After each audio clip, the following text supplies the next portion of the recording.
Merci de votre fidélité à la chronique de Patrick Lokala. C'est vendredi. Je suis très heureux de vous retrouver avec toujours des bonnes nouvelles du côté de notre chaîne YouTube Patrick Lokala TV. Ça fait aujourd'hui près de 1000 et quelques abonnés depuis que nous avons commencé ce travail. Ceci prouve que vous avez apprécié ce que nous faisons, non seulement ici sur la chaîne, mais aussi au niveau de notre chaîne YouTube. Mesdames et messieurs, encore une fois, merci beaucoup. Nous allons encore une fois revenir sur les sommets entre l'Union européenne et l'Union africaine pour des coopérations bilatérales, multilatérales entre les États africains et les États européens. Ça fait couler beaucoup d'encre et de salive. Pas plus tard que ce matin, il y a eu des affrontements au niveau de l'Europe entre Congolais, certains Africains, notamment nos amis du Rwanda. Adolphe Muzito a fait une sortie médiatique qui reste très commentée dans le sens de redéfinir de partenariat économique entre États, mais avec une phrase qui a fait jaser les réseaux sociaux, non seulement au Congo, mais aussi au niveau des pays de 1000 collines. Pour Adolphe Muzito, il va falloir annexer le Rwanda et que cette partie, annexer le Rwanda à la République démocratique du Congo, et que cette partie servira tout simplement à la culture de maïs, des tomates, des légumes, des piments et des oignons. Comme pour répondre à Paul Kagame qui a dit que pour faire la paix au Rwanda, il va falloir venir faire la guerre en République démocratique du Congo. Nous allons recevoir un invité qui va certainement revenir sur toutes ces questions. Le chef de l'État, Félix Antoine Tshisekedi, s'est fait représenter au niveau de ce sommet Union européenne et Union africaine par Jean-Michel Sama Lukonde Kyenge, le Premier ministre. Beaucoup de gens ont vu des mauvais œil la représentation du président de la République par le Premier ministre. Pour les uns, il fallait qu'il se présente lui-même au sommet pour défendre les intérêts du Congo. Nous allons y revenir également sur les rumeurs de ce qu'on a appelé la redéfinition de frontières de la RDC. C'est ce qui fait polémique sur les réseaux sociaux. Et beaucoup de gens sont remontés après avoir pris connaissance de ces rumeurs qui restent toujours à vérifier. Nous allons en parler tout au long de cette émission. Le chef de l'État a fait ce qu'on appelle la remobilisation de troupes devant les militaires. Le chef de l'État a mobilisé les troupes et il a tapé du poing sur la table pour déclarer que si il y a des intrus au sein de l'armée, s'il y a de l'infiltration, il va faire de tout son mieux pour que la situation soit totalement décantée et que ceux qui ne jouent pas franchi puissent être sanctionnés et écartés des forces armées de la République démocratique du Congo. Les rétropédalages du ministre des Finances, Nicolas Kazadi, qui hier avait accusé le président de la Commission électorale nationale indépendante de prétentieux et de surfacturation de charrois automobiles. Après la tentative de passation de marché de gré à gré, Nicolas Kazadi était monté au créneau pour recadrer le président de la CENI, Denis Kadima, qu'il a traité de prétentieux, après qu'il ait déclaré que ce dernier a tenté de surfacturer les factures de l'achat du charroi automobile de membres de la Commission électorale nationale indépendante, sans pourtant oublier la polémique qu'il y a eu tout autour de a-t-il reçu de fonds, n'a-t-il pas reçu de fonds. Nicolas Kazadi a tout simplement déclaré que le président de la CENI, Denis Kadima, est un homme intègre. Un homme intègre, un homme honnête et intègre. Ce sont les mots de Nicolas Kazadi, ce qu'on a qualifié de rétro-pédalage. A-t-il reçu des pressions de part et d'autre, et surtout du régime en place? Ça, on ne le sait pas, mais nous allons tenter de poser la question à notre invité qui pourrait probablement avoir des réponses. Encore une fois, bienvenue à la chronique de Patrick Lokala. Claude Ngoma, merci d'avoir répondu à mon invitation. C'est à moi de vous remercier, mon frère Patrick Lokala. Et également, je vous dis bonjour et bon après-midi à tous nos téléspectateurs qui sont bien branchés devant leur poste de télévision pour être informés à la moindre détail de ce qui est de la vie politique de notre pays. Et surtout qu'ici, dès l'entrée de jeu, je tiens déjà à vous dire que le Congo, la RDC, mon pays, est dans un état de mort cérébrale. Mort cérébrale. Mort cérébrale, ça signifie quoi? Mort cérébrale, c'est-à-dire les institutions, rien ne va dans les pays, il y a dysfonctionnement dans des institutions et tous les secteurs de la vie nationale est paralysé. Raison pour laquelle je vous dis que le Congo est dans un état de mort cérébrale. Très bien. Je rappelle que Claude Ngoma est du parti politique Nouvel Élan. Il est le chargé des questions juridico-politiques. C'est ça, Claude Ngoma? Oui, je suis le chargé des questions politiques. Merci beaucoup. Alors, nous allons commencer cette émission avec le tout premier sujet du Rwanda. Le Rwanda, c'est bombe les muscles. Le Rwanda, c'est pour un pays puissant et que la RDC serait considérée comme un pays faible.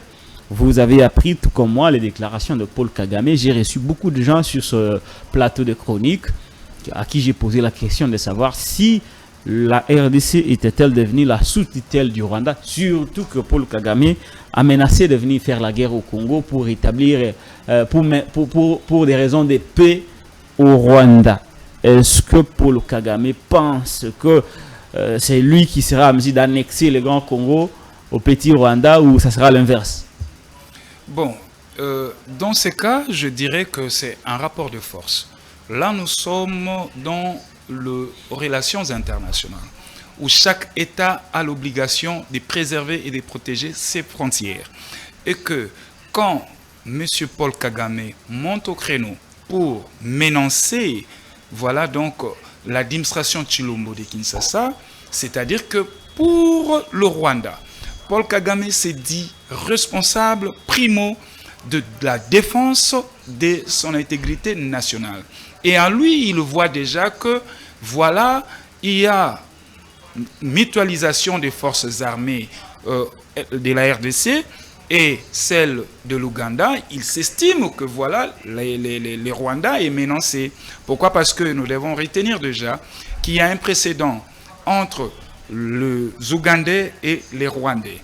Mais maintenant, si je rentre chez nous, quand il y a un chef d'État qui menace l'intégrité nationale de notre pays, nous devons aussi répliquer de la même façon. Cette fois-là, comment une réponse musclée. Mais cela n'était pas le cas pour l'administration Tshilombo. Jusqu'au jour d'aujourd'hui, il y a silence radio. Il y a silence radio.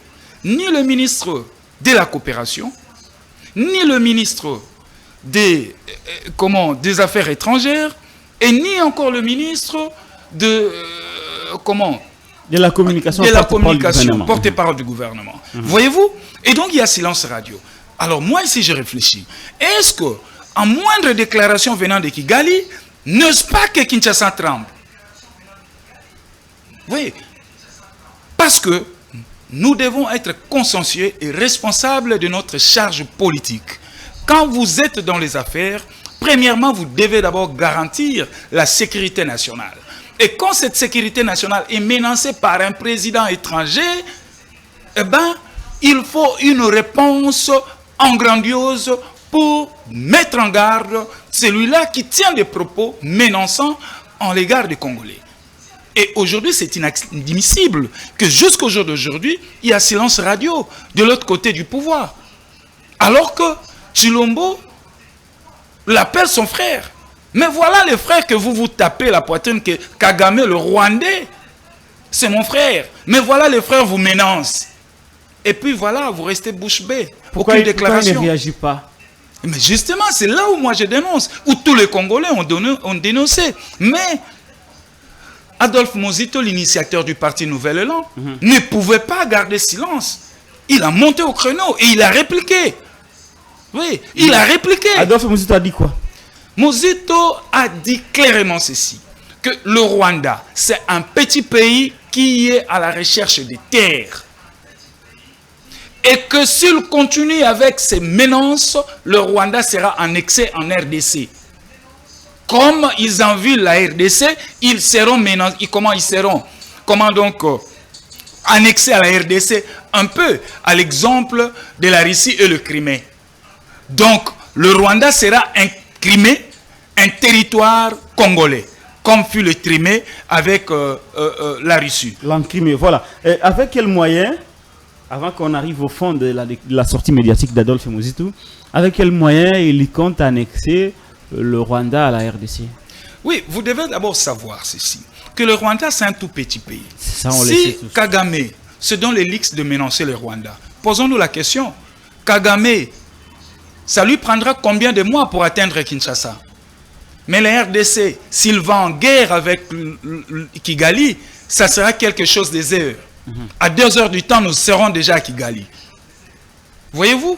Et donc, Kigali sera du coup cela annexé. n'est pas suffisant pour annexer Kigali, le Rwanda à la RDC. Adolphe Muzitu, comme opposant, à quel moyen pour exécuter ce qu'il pense être bien pour la RDC? Non, c'est-à-dire ici- l'annexion du Rwanda. Ici, il ne s'agit pas encore de la question de moyens. Voilà. Ici, il s'agit d'abord d'une réponse grandiose. Mhm. Vous avez menacé et nous devons réagir Nous face aussi, à nous votre devons menace. menacer. Voilà.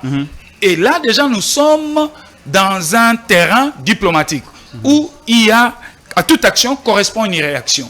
Kagame avait posé une action, voilà la réaction d'Adolphe Muzitu. Mais à son temps, Vous pensez Adolphe que Kagame Muzitu- aura peur d'Adolphe Muzitu, qui n'est qu'un opposant et cadre président, on va dire, il est dans les présidiums de la Mouka. Vous pensez vraiment que Paul Kagame aura peur d'un Adolphe Muzitu qui est seulement un opposant? non, de Félix Tshisekedi? ici, il ne s'agit pas de Entre-temps, il considérer... est en accord, en alliance avec le président de la République. Très bien. Ici, il ne s'agit pas, mon cher Patrick, de considérer Adolphe Muzitu comme un opposant. La déclaration c'est vrai, d'Adolphe Muzitu va dans le sens de tout le Grand Congo. Quand Kagame s'est adressé à la RDC, il ne s'est pas adressé à son frère Chilombo.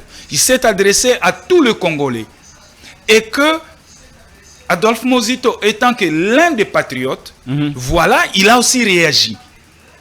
Vous voyez? Donc ne voyez pas ça que Muzitu opposant, c'est pourquoi il réplique. Il est dans son rôle.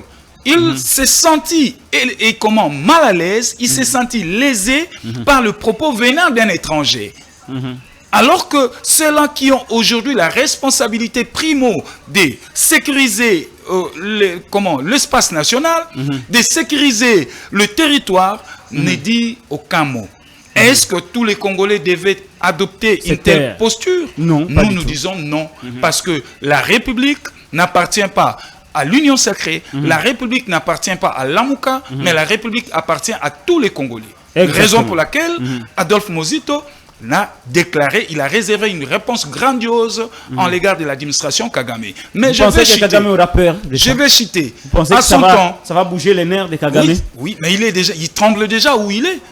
Il tremble déjà. Parce que rappelez-vous, à son temps, Adolphe Muzitu avait dit il faut aller plutôt en guerre avec le Rwanda. Mais pour aller en guerre avec le Rwanda, ça va nous demander beaucoup de moyens.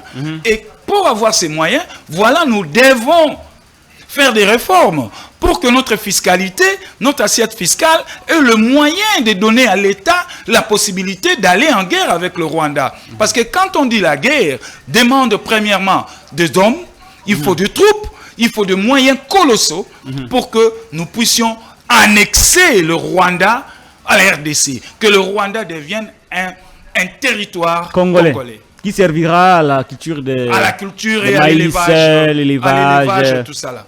Et comme les Rwandais convoitent beaucoup plus le Congolais, ils seront mieux à l'aise d'être ici et cette fois-là d'exister comme étant Congolais. Ils seront tous des Congolais.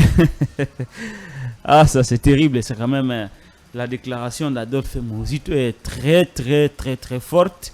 L'annexion du Rwanda au Grand Congo. Oui. Donc le Rwanda, c'est le Crimée africain qui sera annexé au Grand Congo.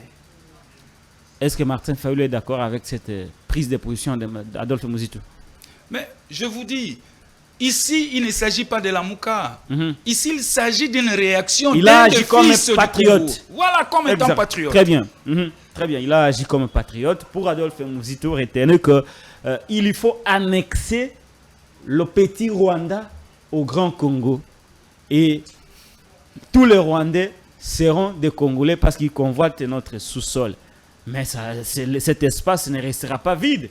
Cet espace va nous aider à la culture des maïs, des pommes de terre, à l'élevage et à la pisciculture. Voilà, ce sont là c'est justement là la vision d'Adolphe Muzito qui réagissait contre les déclarations de Paul Kagame. C'est quand même une très très bonne chose. Il ne fallait pas que tout le monde soit calme. Au niveau populaire, au niveau de la masse, nous avons réagi. Mais il lui fallait qu'il y ait un leader politique qui réagisse pour dire à Paul Kagame que nous sommes des humains et que nous pouvons nous aussi nous montrer très très forts. Adolphe l'a fait. C'est une très bonne chose. Deuxième manche de la déclaration de Muzito, il a parlé aussi du partenariat économique, redéfinir les équilibres. Est-ce que vous pensez que ces idées peuvent être récupérées par le pouvoir pour en fait en faire sien afin d'aider le Congolais à retrouver la dignité non seulement au niveau international mais aussi au niveau interne, ou que c'est juste la vision, une partie de la vision d'Adolphe Muzito qui certainement est à l'opposition et que le jour où il aura le pouvoir, il pourra passer à l'action et exécuter ce qu'il pense de comment nous pouvons redéfinir nos relations avec les États voisins, les pays africains, mais aussi l'Europe. Oui, très bien, parce que ici, l'opinion doit retenir une chose, que Nouvel Élan, avec son initiateur du parti Adolphe Muzito, nous sommes porteurs des idées. Pour nous, les idées sont sérieuses et qu'on ne peut pas prétendre gérer une grande nation comme le Congo sans avoir des idées. Vous voyez? Et donc, nous sommes le seul parti politique en RDC qui propose des idées. Et nous ne sommes pas avares. Nos idées, nous les couchons dans nos différents numéros des tribunes. Et nous mettons à la disposition de tout le monde. Et qu'aujourd'hui... Et de Félix Tshisekedi. Oui, même M. Tshilombo, il a l'accès. Il a l'accès. Si aujourd'hui il a échoué lamentablement, c'est parce qu'il ne veut pas tirer profit des idées d'Adolphe Muzito couchées dans ces différents numéros de tribune. Voyez-vous? Donc, on a tout, la matière, elle est là, mise à la disposition de tout le monde, mise à la disposition surtout de la classe politique, mais par mauvaise foi, ils ne veulent pas consulter. Et voilà, aujourd'hui, Adolphe Muzito va encore plus loin. Aujourd'hui, nous parlons de la conférence Europe-Afrique, Union européenne, Union africaine. Voilà. Et alors, Adolphe Muzito est clair là-dessus. Il a dit clairement, d'abord, primo, l'Europe doit cesser de traiter et de soutenir, de travailler avec les régimes illégitimes. Là, il a fait allusion à qui? Non, là, je restitue ce que Muzito bon, dans les principes, allez-y. Je donne le temps de restituer d'abord les messages d'Adolphe Muzito. Aujourd'hui, si l'Afrique ne décolle pas, c'est parce que depuis la nuit des temps, il y a une mauvaise politique entre les Occidentaux et les pays africains et les leaders africains. Pourquoi? Les leaders illégitimes. Illégitimes. Très bien. Pourquoi? Parce que l'Afrique, jusqu'au jour d'aujourd'hui, nous ne savons pas décoller par faute de institutions fortes. L'Afrique est jusqu'au jour d'aujourd'hui gérée par des hommes forts. En lieu et place des institutions fortes. Très bien. Voilà la raison pour laquelle Adolphe Muzito expose le Congo devant la donne internationale. La potentialité qui regorge le Congo. Et il est allé plus loin que si l'Union européenne et la RDC redéfinissaient des accords gagnant-gagnant, et donc par conséquent, le PIB européen aura à tripler. Et par conséquent, la RDC sera suffisamment outillée en termes des infrastructures, et surtout du côté minerai, vous verrez que notre assiette fiscale sera dans une très bonne santé. Mais ce n'est pas ça ce qui s'est fait aujourd'hui. Muzito a insisté encore pour dire que voilà, face à un régime illégitime, il n'y aura rien à espérer parce que c'est un régime qui n'a pas la bénédiction de sa population. Ce sont des régimes qui ont passé par des coups d'État électoral, par des braquages électoraux, par des hold-up électoraux. Et donc, un tel régime, vous ne pouvez pas travailler avec lui. Pourquoi? Parce qu'il n'a pas la bénédiction du peuple. Aujourd'hui, je prends l'exemple de mon pays, la RDC, le Congo. Il y a divorce total entre les gouvernés et les gouvernants. Ça, c'est selon vous. Je vous dis, voilà, la population aujourd'hui n'a plus le cœur à ces régimes. Depuis la nuit des temps, Ça, depuis de 2018. hein. On le sait tous. Hein. Oui, ça je vous l'ai dit. C'est comme ça que vous voyez, ils sont en train de multiplier des stratagèmes comme quoi nous amener à un glissement. Nous allons arriver à cette question, mais je retourne encore à ces sommets et Europe-Afrique. C'est un sommet au cœur de plusieurs enjeux. Hier, j'ai suivi sur France 24. Il y en a qui pensent que ce sommet a pour objectif de redéfinir les frontières de pays africains, plus particulièrement celles de la RDC. Est-ce que vous aussi, vous avez eu des rumeurs dans ce sens de vouloir redéfinir les frontières de notre pays? Non, ça, ce sont des soupçons purs et simples.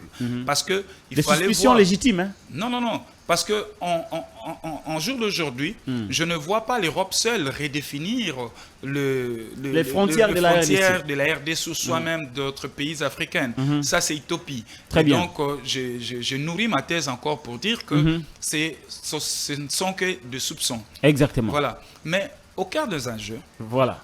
France, Europe, Afrique, hier, j'avais suivi l'émission sur France 24 où il y avait Alassane Ouattara, le président de la Côte d'Ivoire, et Macky Sall, celui de Sénégal, où on parlait du développement durable en Afrique. Et j'avais aimé Macky Sall, l'intervention de Macky Sall et de son homologue de la Côte d'Ivoire, Alassane Ouattara. Voilà, ils sont allés plus loin.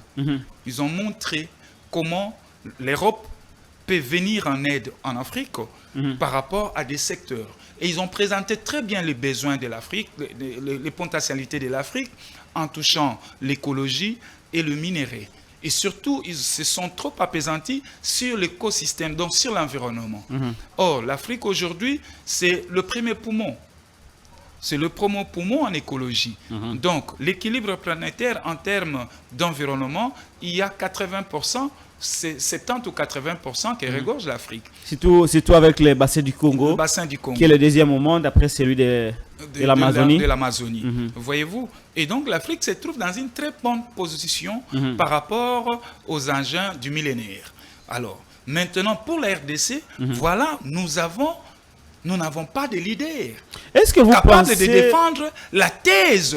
Est-ce que vous pensez que l'absence du président de la République au niveau de ces sommets Union européenne et Union africaine a été désavantageuse? Je parle de l'absence au Congolais. Est-ce que son absence a eu des conséquences néfastes ou négatives sur l'avenir de notre pays, l'avenir de nos relations avec non seulement les pays africains, mais aussi avec nos partenaires européens? Fallait-il qu'il soit absent comme il a été, ou soit nous avons été représentés par Sama qui a fait correctement son travail? Comment vous avez apprécié l'absence du chef?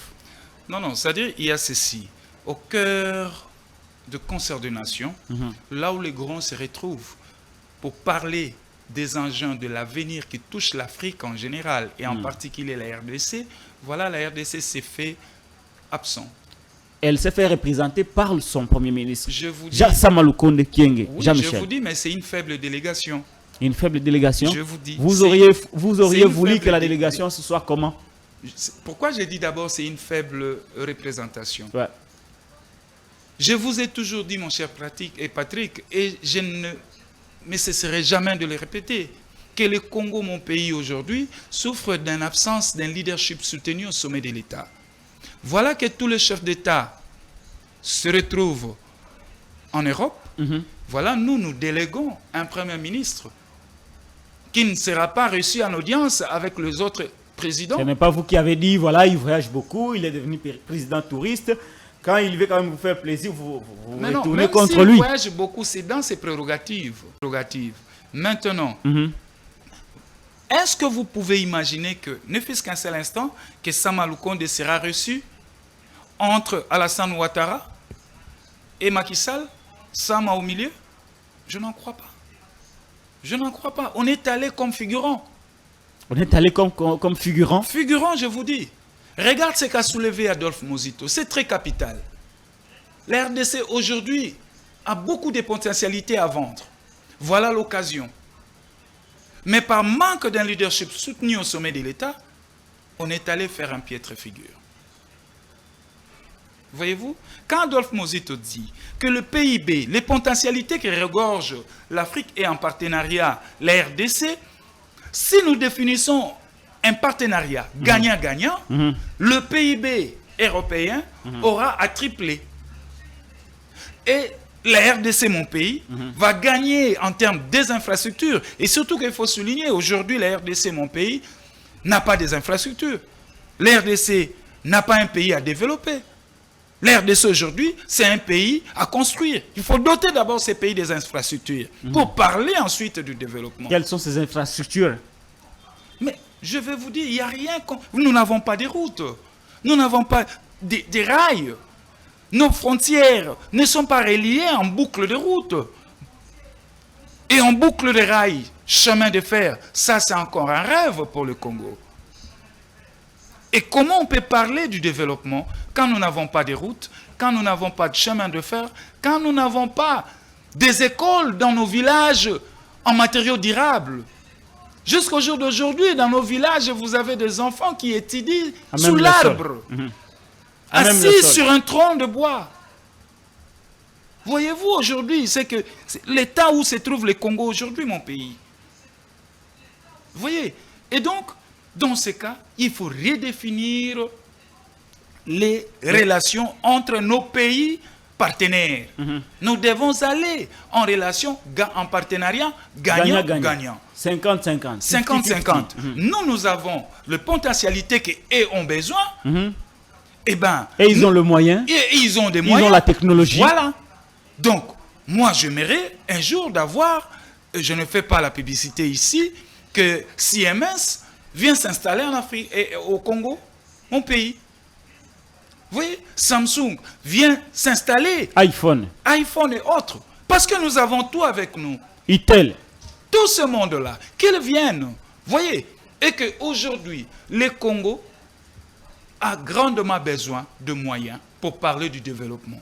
Et je persiste encore, le Congo, la RDC, mon pays, n'est pas un pays à développer, mais c'est un pays à construire, à outiller d'abord. Très bien. On va finir par cette question par rapport à ces premiers dossiers de l'émission chronique de Patrick Lokala. Abonnez-vous massivement sur ma chaîne YouTube Patrick Lokala TV. Ce sera une très très bonne chose, un très gros soutien que vous pouvez m'apporter par rapport au travail que nous faisons ici. Sans ce soutien, nous ne serons rien. Claude Ngoma, vous êtes de Nouvel Élan, d'Adolphe Mouzitou. Vous pensez vraiment que le Congo peut tirer son sort dans ces genres de sommets, tirer profit dans ces genres de sommets entre Union africaine et Union européenne, ou que vous pensez que le Congo gagnerait mieux tout en développant des relations bilatérales entre États, par exemple entre la France, la Belgique, le Royaume-Uni ou les États-Unis?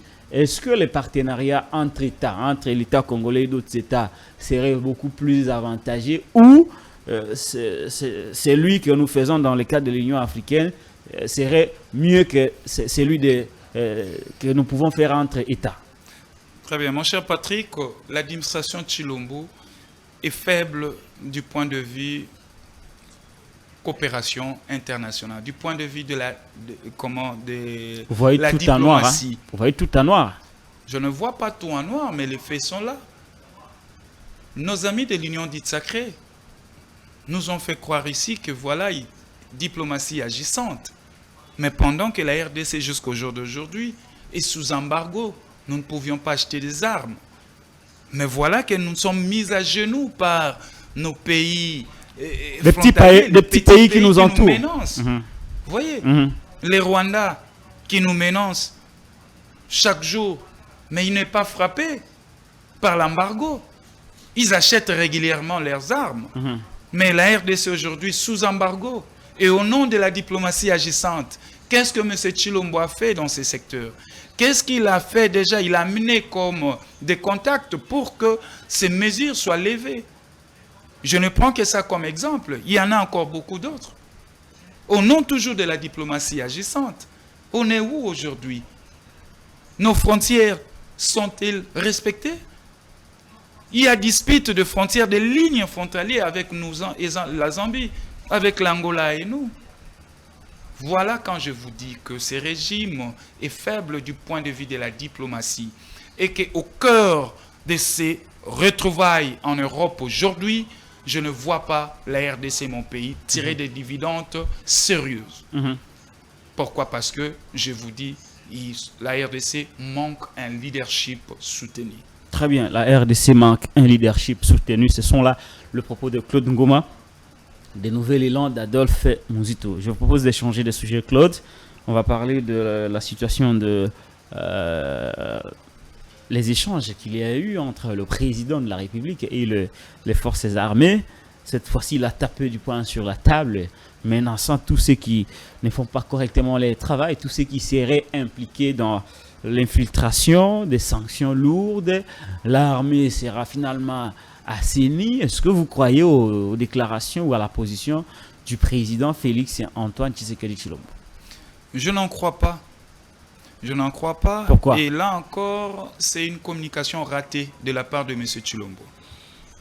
Pour vous, quand il parle, c'est toujours raté. Quand il ne parle pas, non, il devrait parler. Quand il voyage beaucoup. Quand il ne voyage pas, non, mais pourquoi est-ce que nous... J'arrive, les gens risquent de croire que vous voyez tout en noir. Non, je ne vois pas tout en noir, mais je vais démontrer à l'opinion que c'était une communication ratée. Monsieur Tshilombo, avant d'accéder au pouvoir, il savait déjà que notre armée est infiltrée jusqu'à la moelle épinière. Aujourd'hui, il a le manette de commande. Mais posons-nous la question. Est-ce qu'il a fait des réformes autour de cette armée? Quelles sont les réformes faites par M. Tshilombo dans notre armée pour parler aujourd'hui des infiltrés? Et s'il y a infiltration, ce n'est pas l'infiltré de se dénoncer. Non. Il faut réformer l'armée. Il faut réévaluer notre armée. Vous voyez? Pourquoi? Parce que nous avons une armée ici des branches rebelles. Alors quand M. Tshilombo vient pour dire que voilà cette question d'infiltration, je ne veux plus entendre parler de ça et que je réserve où il aura de sanctions graves qui pèseraient sur tous. J'ai dit non, c'est un aveu d'échec. Ça ne va pas marcher. C'est un aveu d'échec qu'il a fait. Ça ne va pas marcher. Ça ne va pas marcher. À quel niveau ça ne marcherait pas? Voilà comment je vous dis, nous avons des dirigeants dépassés. Absolument dépassés. Une telle question si fondamentale. Mais ils veulent les résoudre avec beaucoup de légèreté. Non. Je vous dis non, mon cher ami. Notre armée mérite d'être réformée. Notre armée mérite d'être... Comment donc? Nous devons définir des mécanismes en place pour extirper tous ces infiltrés. Et encore que nous avons même des infiltrés qui sont dans des chaînes de commandement. Voyez-vous? Et une telle question, voilà M. Tshilombo le traite avec beaucoup de légèreté. Moi, j'ai dit non. Notre armée, mon cher, c'est une armée ici de branches, de groupes armés, issus des rebelles. Donc, nous avons une armée confectionnée de toutes pièces. Alors, pour parler d'une armée réellement républicaine, d'une armée sérieusement congolaise, faisons des réformes. Évaluons cette armée. Cela permettra à ce que non seulement nous allons dénicher des infiltrés, mais aussi réadapter notre position par rapport à la guerre qui nous est imposée à l'Est. Toutes les chaînes de commande, nous allons faire quoi? Nous allons changer tout le monde. Ah, il a promis de changer, de changer beaucoup de choses dans l'armée. Ça ne passe comme ça. Vous vous réveillez un petit matin et puis vous changez l'armée. Non. Vous changez, vous permettez. Non. Il faudrait qu'il y ait un travail, un cadre mais là, de travail. Un discours, mais cela ne lui empêche pas de mettre en place un cadre pour la réforme. Voilà là où moi, Claude Ngoma, j'ai toujours dénoncé cet aspect de choses. Où on est prêt à communiquer pour communiquer, mais sans pour autant mener des études sérieuses. Moi, j'aimerais que M. Tshilombo, par rapport à cette question, qu'il se taise. Qu'ils se taisent, qu'ils ne disent rien. Qui ne disent rien, mais qui donnent des options claires, des orientations claires et nettes. C'est une sortie ratée pour vous. Mais non, pour moi, c'est une communication ratée. Et justement, parlons de l'infiltration de notre armée. Paul Kagame avait dit ceci. Vous cherchez les rebelles qui agressent la RDC. Certaines personnes qui les soutiennent sont au gouvernement de la République. Ça, c'est Paul Kagame qui a dit ça. Et avant lui, il y a Mbosso qui avait dit, il avait une farde comme, bien que c'était une farde verte, moi j'ai une farde jaune. Il avait dit aux députés de l'Est, quittez les groupes armés, j'ai la liste avec moi. Ça c'est Mbosso qui avait dit ça. Finalement, ça devient quoi? Le chef, lui, vient promettre d'assainir, de sanctionner, de changer. Mais pourquoi les pressions que nous avons, d'ailleurs, par rapport à la déclaration de Paul Kagame, personne n'a réagi. Il a accusé tout un gouvernement d'héberger les gens qui soutiennent les groupes armés.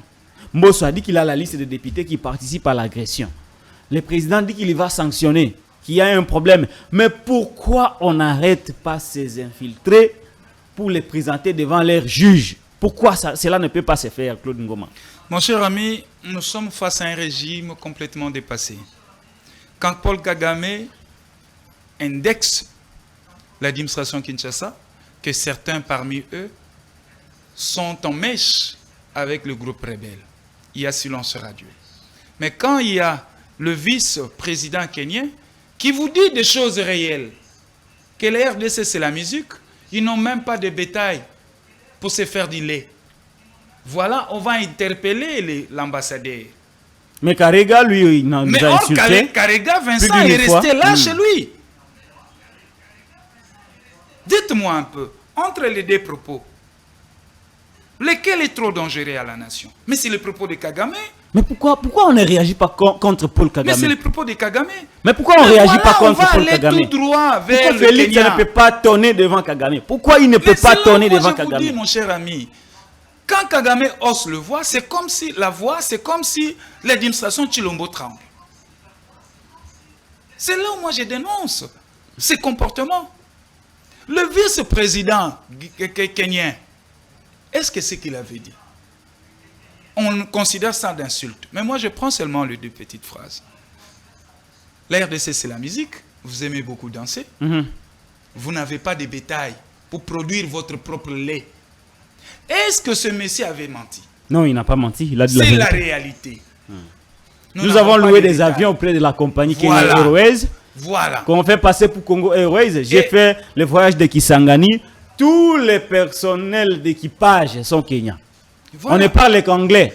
Ici, on nous a fait croire qu'on a acheté les avions. Non, ce sont des avions. Ce sont des avions en location. D'ailleurs, quelque part, ça ne serait même pas une location. Ils sont en mission au Congo, ils font du commerce au Congo, du business au Congo. Moi, j'aurais voulu voir Vincent Karega interpeller et présenter des excuses. Qui peut interpeller Karega ici dans ce pays? Et présenter des excuses parce que ce que Kagame avait tenu comme propos, je vous dis, c'est grave. Mais qui peut, Claude, dans ce régime, Claude Ngoma, qui a le courage d'interpeller Karega dans ce pays?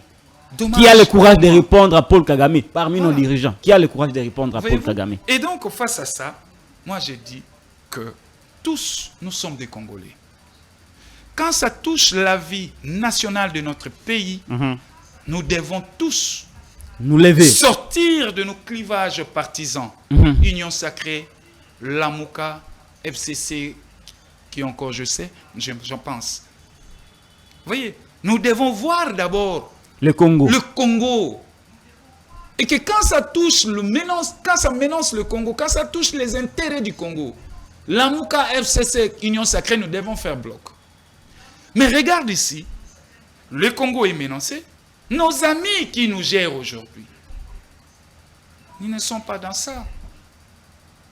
Regarde le type d'hommes que nous avons au Congo. Nous avons perdu il y a 2 semaines passées près de 50 personnes à l'Est. Même pas un communiqué. Un massacre dans un camp de réfugiés. Même mais vous avez un groupe de gens qui se sont rendus à Goma pour aller danser. Y compris Mouyaya. Participer.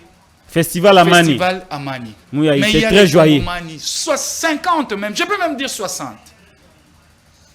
regarde l'administration de Tshilombo aujourd'hui. Nous ne pouvions pas être fiers de cette administration. Nous ne pouvions pas être fiers de ces régimes. Merci Claude Ngoma. Ça fait très mal, mon cher. Je suis estomaqué. Quand je parle de ça, je n'arrive même pas. Parce que je me dis, qu'est-ce que nous devons laisser comme Congo à nos enfants? Lumumba est parti, Mouzé est parti. Et nous, aujourd'hui, nous avons la responsabilité. Qu'est-ce que nous faisons de ces Congos? Voilà. Merci beaucoup Claude Ngoma de Nouvel Élan. C'est quand même triste de voir que les grands Congo, les dirigeants de ces pays ont peur de Paul Kagame à chaque fois que cet homme fait des déclarations tapageuses contre notre pays. Personne ne réagit. Pourquoi le grand Congo a-t-il peur du petit Rwanda? Pourquoi le Congo doit trembler face au petit Rwanda? Pourquoi les dirigeants du Congo tremblent-ils quand Paul Kagame parle? Pourquoi on ne réagit jamais contre les propos de Paul Kagame qui menace de temps en temps d'agresser notre pays? Il a dit qu'il y a des groupes, il y a des gens qui sont au gouvernement qui soutiennent les groupes armés. Il est allé plus loin pour dire qu'il est prêt à venir au Congo pour faire la guerre au nom de la paix au Rwanda. Personne ne réagit. Pourquoi a-t-on peur de Paul Kagame? Et si les dirigeants ont peur, le peuple n'a pas peur de Paul Kagame, à l'exemple de Claude Ngoma, de tous les compatriotes qui se sont énervés après avoir appris les propos de Paul Kagame contre notre pays. Claude Ngoma, nous allons finir par ce sujet de la CENI. Vous avez suivi la feuille de route de Denis Kadima. Certainement, on serait en train de préparer l'opinion pour les reports des élections. Vous clamez toujours un consensus autour des réformes électorales. Vous êtes contre Denis Kadima qui avance chaque jour. Et si par hasard, il arrivait qu'on n'ait pas élection en 2023, au regard des contraintes avancées par Denis Kadima, à ce moment-là, quel serait le comportement de la coalition Lamuka et plus particulièrement la position de Nouvel Élan? Très bien, très bonne question. Je ne voudrais pas ici anticiper les choses. Pourquoi? Parce que nous disons, nous avons encore le temps avec nous. Et que M. Kadima a encore le temps. Mais ici, la question des élections, c'est une question éminemment importante. C'est une question qui ne doit pas nous diviser en interne, la classe politique. Mais ça vous divise quand même, hein? Oui, ça nous divise malheureusement. Chacun tire les draps de son côté. Pourquoi? Parce qu'on veut tout faire à la gloire d'une personne. Vous voyez? Et quand vous prenez aujourd'hui, je vais vous dire, les élections, c'est un tout cohérent. En partant de la loi portant fonctionnement et organisation de la CENI jusqu'à la publication de résultats. C'est un tout cohérent. Et que dans ce processus, si une fois, quelque part, il y a trébuchement, c'est-à-dire ça va impacter sur les résultats. Raison pour laquelle nous, Nouvel Élan, étant que Lamuka, nous ne cessons de plaider au nom de la dépolitisation de cette CENI. L'actuel bureau de la CENI n'inspire pas confiance. Et la CENI elle-même n'est pas neutre. Or, la CENI a l'obligation de nous organiser les élections en toute neutralité et indépendance, surtout impartialité. Et aujourd'hui, nous, en son temps, Lamuka, nous avons proposé des réformes autour de cette CENI. Nous avons avec nous un document sérieux qui propose des réformes. Et nous n'avons pas travaillé seuls. Nous avons travaillé avec des experts électoraux. Alors, pourquoi l'administration Tshilombo refuse qu'il y ait un cadre de dialogue dans un format citoyen? Je ne parle pas ici d'un dialogue politique. Non. Pour le partage des responsabilités. Non. Vous êtes contre le partage de postes? Là, nous sommes vraiment opposés à ça. Nous ne pouvions pas accepter le partage de pouvoir. Ils ont eu 5 ans, ils vont travailler dans les 5 ans et nous organiser les élections. Au plus tard, le 30 octobre, selon l'esprit de l'article 73 de la Constitution. Et donc, voilà. Alors, ici, nous plaidons à ce qu'il y ait un cadre de dialogue citoyen pour parler des réformes autour de cette CENI. Pourquoi? Parce qu'aujourd'hui, nous en sommes en notre 3e cycle électoral. Et je ne voudrais pas rappeler l'opinion ici. Qu'est-ce qui a été les élections passées? C'est des chaos en chaos. Est-ce que devons-nous toujours partir sur cette lancée où à chaque fois, même en 2023, et que M. Tshilombo gagnait réellement, voilà, il est toujours contesté. Est-ce que nous ne pouvions pas doter la République d'une CENI éternelle? Donc une CENI qui aura la confiance des Congolais. Une CENI qui n'aura pas être tentée à tropatrier les chiffres. C'est ça notre démarche. Quand je vous parle d'un Congo à laisser... Vous êtes contre les dialogues pour le partage des postes. Vous êtes pour le dialogue autour des consensus électoraux, et un dialogue citoyen. Électorales, dialogue citoyen. Un dialogue citoyen, là j'insiste. Et dans ces cas, ça veut dire que si il n'y a pas élection en 2023, vous pouvez quand même vous mettre sur la même table avec Félix Tshisekedi, échanger avec lui, avec d'autres acteurs politiques, pour qu'en fait la CENI soit réformée, pour qu'il y ait révision de certaines lois électorales. À ce moment-là, on pourrait penser à une nouvelle alliance entre la coalition au pouvoir et la coalition Lamuka. Et on sait toujours que ça finit toujours par les postes. Non. C'est-à-dire que c'est comme ça que je vous ai dit à l'entrée de jeu que moi, je ne voudrais pas anticiper les choses dans ce sens. Pour moi, je dis qu'aujourd'hui, nous en sommes encore à 1 année et 10 mois des élections. Donc, nous avons encore les temps matériels avec nous. Vous pensez que dans ces délais, les élections sont faisables? Oui. Pour le peu de temps qui nous reste? On a encore le temps. Nous avons encore le temps. Et le dialogue citoyen qui va réunir toutes les parties prenantes n'apprendra même pas 5 jours. C'est vrai ça? Ça ne prendra même pas 5 jours. Nous allons travailler autour des termes d'unité et chacune des parties aura à proposer ses conclusions. Et dans les cas contraires, s'il n'y a pas élection et que le pouvoir en place, M. Félix Tshisekedi, appelle tout le monde au dialogue, parce qu'on constate qu'on ne peut pas avoir des élections en 2023, vous refusez toujours de répondre à cette question. Oui, vous ne voulez pas anticiper. Je vous dis la coalition Lamuka n'y prendra pas part. S'il s'avérait que l'administration Tshilombo, avec la CENI, ne nous a pas organisé les élections dans les délais constitutionnels, eh bien, nous allons invoquer l'article 64. Mais regarde déjà de manière... Il y a l'article 72 qui dit que le président de la République reste en fonction jusqu'à l'installation du nouveau président élu. Nous n'allons même pas activer l'article 72. Nous allons activer l'article 64. Dans ces cas, chacun a son article. Je vais vous dire. Dans la même constitution. Pourquoi? Parce qu'aujourd'hui, c'est une préméditation de la part de nos amis du pouvoir. D'abord, je vais relater le fait. Regardez comment le bureau Kadima a été mis en place. Regarde comment la Cour constitutionnelle, le patron de la Cour constitutionnelle a été nommé. Vous voyez? Et donc, les deux instruments déjà ne nous garantissent pas la neutralité et la confiance autour de ces processus électoraux.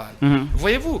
Et quand vous voyez encore qu'il y a le jeu de ping-pong, il y a cacophonie entre le ministre des Finances Nicolas et Kazadi, le président de la CENI.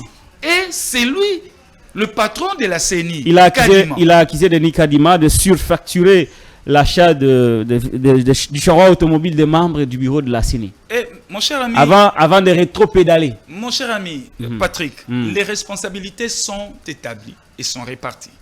Je commence d'abord par M. Nicolas Kazadi, le ministre des Finances. Monsieur le ministre des Finances, Nicolas Kazadi, n'avait que l'obligation de décaisser le frais de fonctionnement et le frais d'installation. Point barre. Ça s'arrête là. Ça s'arrête là. Il ne pouvait pas, ou il ne peut pas jusqu'au jour d'aujourd'hui, décaisser l'argent pour le processus. Pourquoi? Parce qu'il manque des instruments qui peuvent lui donner, ou qui va lui donner, le pouvoir de décaisser l'argent. Quels sont ces instruments? Les deux instruments qui devaient le mettre en place, c'est Denis Kadima. Kadima a l'obligation, primo, de nous proposer un calendrier électoral. Le calendrier électoral, c'est un boussole dans ces processus.